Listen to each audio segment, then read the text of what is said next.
한때 전 세계의 복음의 통로가 되었던 유럽의 교회.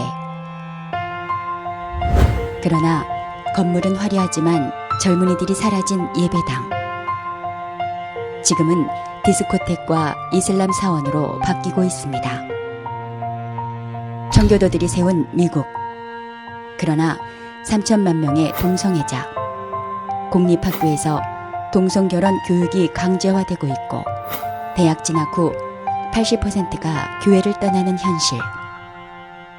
동방의 예루살렘이라 불리던 한국.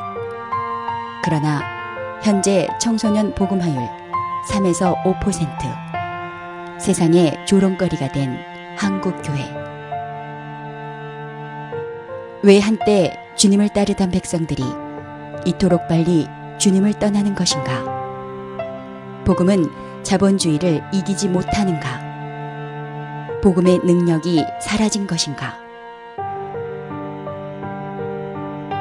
그 이유는 바로 성도들이 하나님 말씀을 떠났기 때문입니다. 통계에 의하면 70% 성도들이 일주일에 단 한 번도 성경을 읽지 않고 35% 성도들은 아예 성경을 전혀 읽지 않고 있습니다.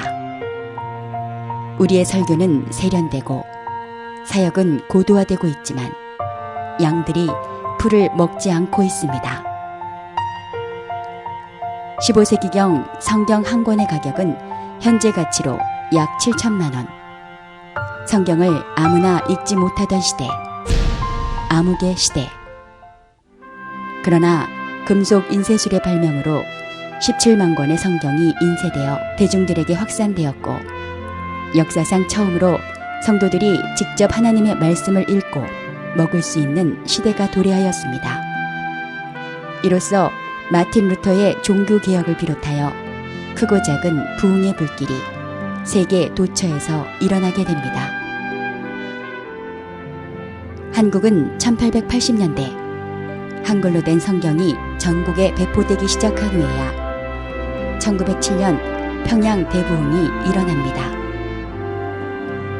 웨일즈 지방에서는 대형 성서공회가 1804년부터 성경을 집중 보급하기 시작했고 급기야 1904년 웨일즈 대부흥이 일어납니다.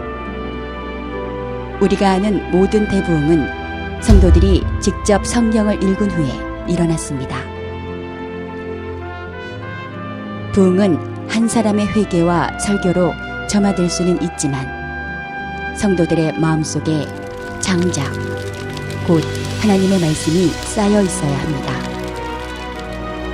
국가적인 부흥은 한 사람의 영웅이 아닌 성도들이 성경을 읽을 때 비로소 가능합니다.